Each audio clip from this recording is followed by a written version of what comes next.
Hi everyone, we are going to get started here for our press conference.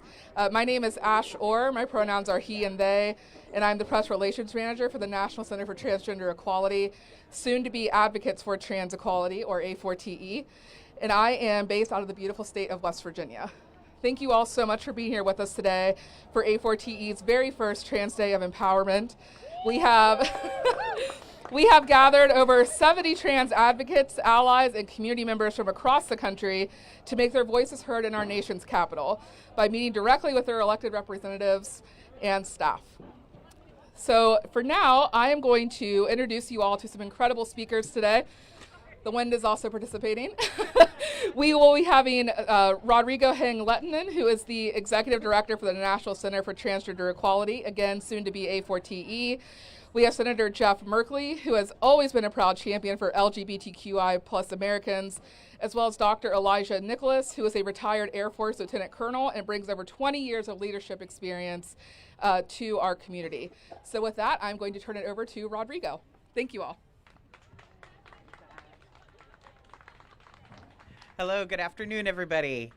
First, I want to thank our incredible community and allies for coming out today, and also the amazing A4TE staff. Thank you all, especially Caius Willingham, our senior policy advocate, who put so much of this together today for our lobby days. Thank you. Every March, our community rises up for visibility. And every November, we mourn those who we've lost to violence. In June, we join the wider LGBTQI community to celebrate Pride. But all too often, the T remains silent, even amongst our allies. So today, we are starting a new chapter in this fight. We are not going to settle for simply being seen once a year. And we are not going to accept simply being a statistic when we pass away. We will not be pushed to the sidelines of a community that we have fought for decades. Today, in the heart of Pride Month, we're digging in our heels to declare a national day of action, rooted in the same bold vision that underpins the formation of our new organization, Advocates for Trans Equality. Thank you.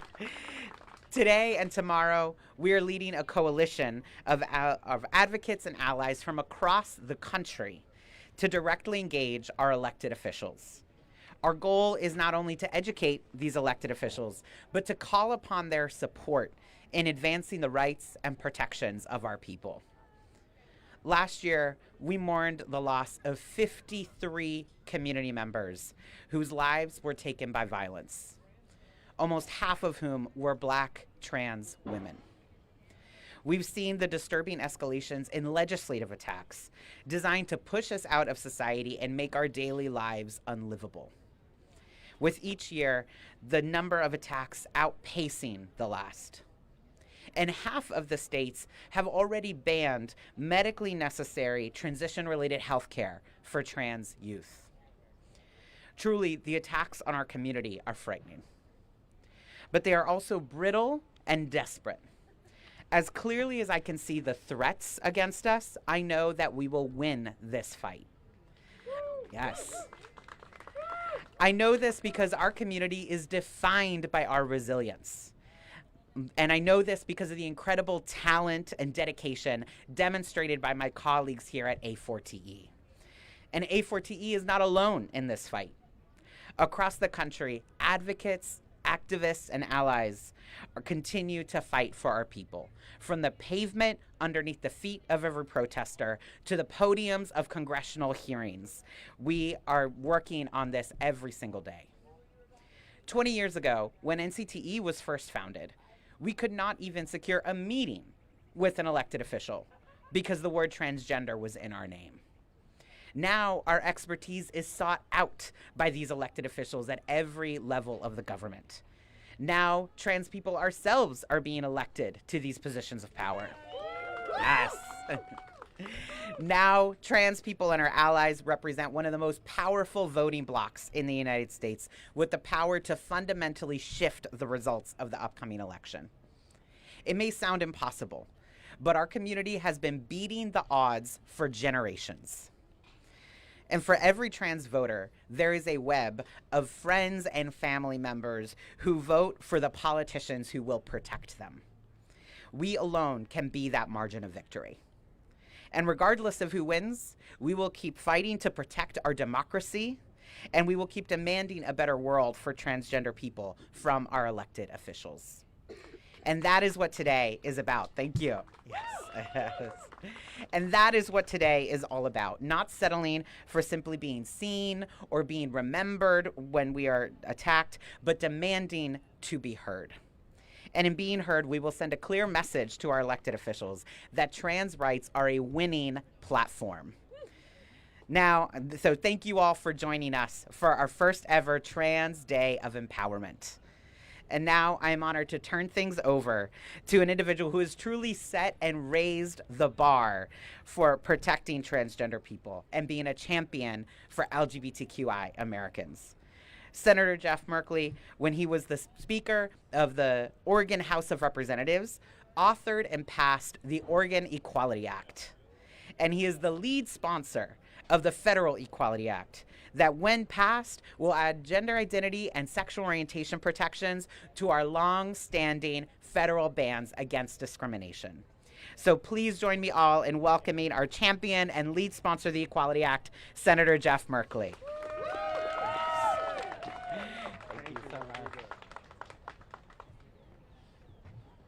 Well, thank you so much, Rodrigo, and thank you. This is exciting. Happy Pride Month, everyone.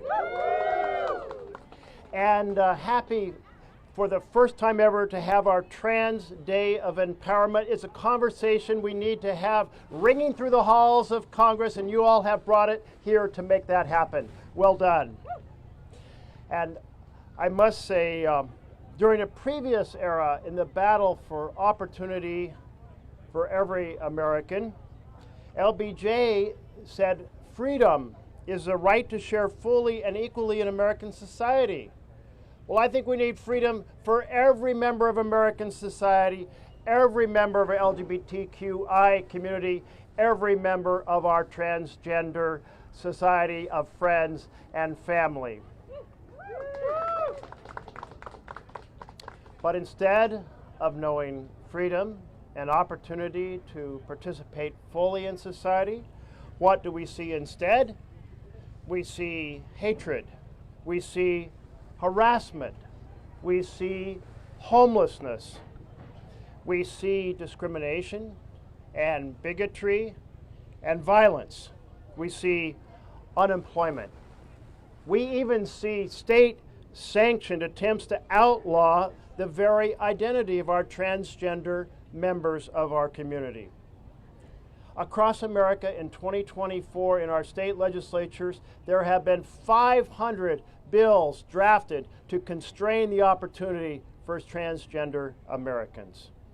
They take on school curriculum, or they ban gender-affirming care, or otherwise seek to constrain the opportunity to participate in society by our transgender individuals in so many different ways.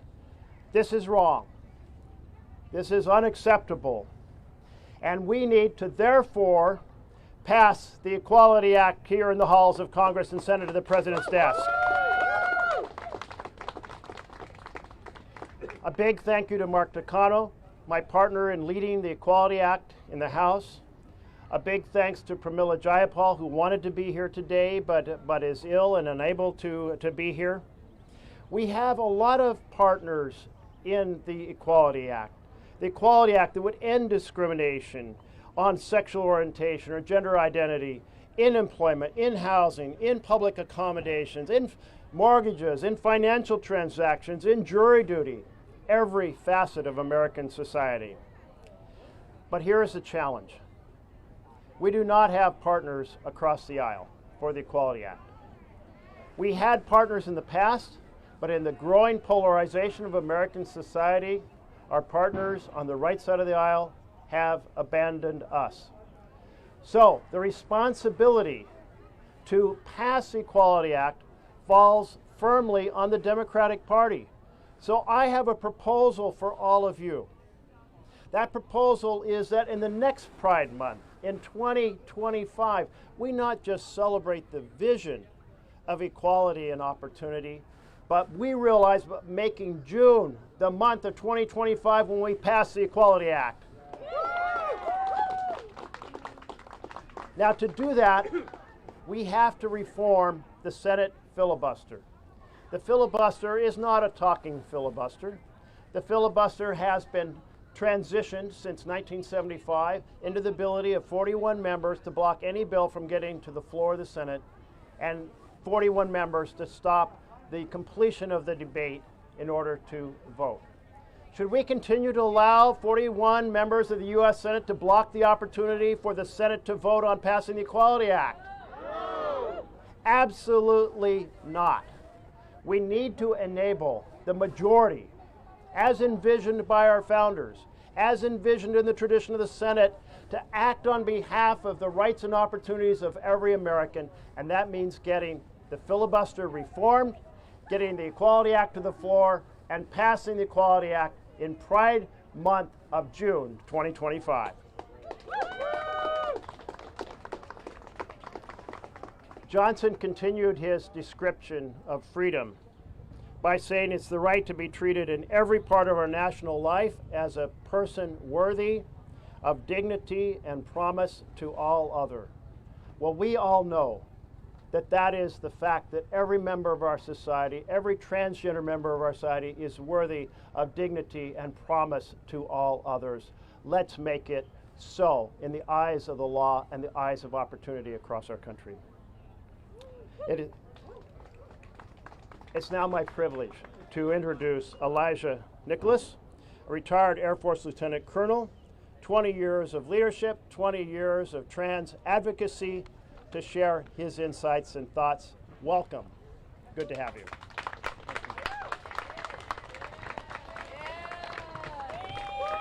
Yeah. Somebody say all means all. Okay, that's good for right here, but let's make sure they hear us in the Capitol. All means all. Good afternoon, everyone. I am Dr. Elijah Nicholas. My pronouns are he, him, and his.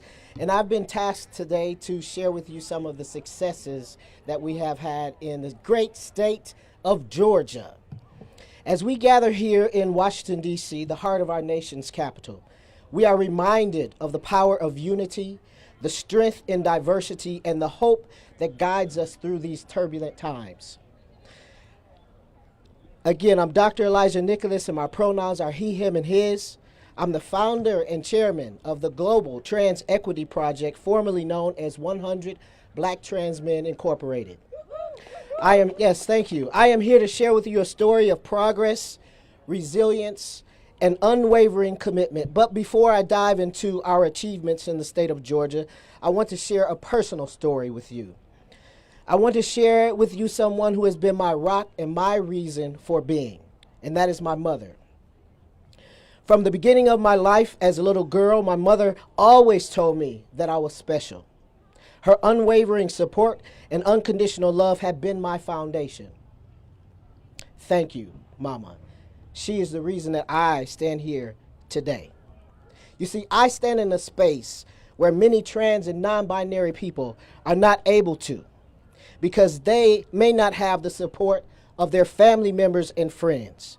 You see, this lack of support deeply impacts mental health, contributing to the high suicide attempt rates of our trans youth and adults alike. Our work in Georgia aims to change that narrative, providing the support and love that every individual deserves. Our journey in Georgia, thank you. I appreciate that clap. Our journey in Georgia has been nothing short of transformative, thanks to the tireless works of our partners, allies, and community members and leaders. First, I want to highlight the incredible efforts of Georgia State Representative Park Cannon. Her unwavering support has been instrumental in our progress. It was Representative Cannon who hosted a collaborative effort at the Georgia State Capitol for the very first trans-led community health equity think tank. This historic event brought together thought leaders, activists, and policymakers to address anti-trans legislation and the pressing health disparities faced by our community. Representative Cannon's dedication to our cause has paved the way for actionable change and meaningful conversations. Our partnerships with organizations like Westbridge Solutions, led by Bertine Crevecoeur West, has been pivotal in the state of Georgia. Westbridge's in-depth data analysis has strengthened our approach to combating anti-trans bills. Through their tireless efforts, we were able to present compelling evidence that played a significant role in ensuring that none of the harmful anti-trans bills were passed in the state of Georgia. This victory is a testament to the power of collaboration and the impact of data-driven advocacy. However, let's not forget the tangible impact of anti-trans laws in Georgia and all around our nation. These laws not only threaten the safety and well-being of our trans community, but also perpetuate discrimination and hinder our progress towards equality. Anti-trans laws cast a shadow of fear and uncertainty over the lives of transgender and non-binary individuals, limiting our access to health care, education, employment, and basic human rights. These laws do not just exist on paper. They have real, devastating consequences for people they target. They deny transgender and non-binary individuals the dignity and respect that we deserve. We cannot stand by idly while our community is subjected to such injustice. We must continue to challenge these discriminatory laws, advocate for their repeal, and work tirelessly to create a Georgia and a nation where everyone is valued, respected, and embraced for who we are. There is hope. There is hope, as illustrated by organizations like Destination Tomorrow and Alex Santiago. Our partnerships with organizations like Trans Power in Diversity, led by Aubrey Escalera. Focus to Rise, led by Julian Clark. Athens Inclusive Recovery, led by Danielle Bonanno. And Pause Vets USA, led by Reginald Dunbar, have all been crucial in addressing the disparities faced by our Black trans masculine siblings, our trans and non-binary siblings in recovery, and our veteran siblings living with HIV. Furthermore, organizations such as Visibility 365, led by Braylon Brown, and Chanel Haley of Georgia Equality. And finally, Dr. Lulu, who courageously helps parents of trans kids and adults alike navigate this tumultuous journey. You're welcome. All of these community-based organizations help address disparities, change narratives, and defeat anti-trans laws. In Georgia, our partnerships with entertainment companies like Val and Vic Productions are creating inclusive content that reflects our stories, our struggles, and our triumphs.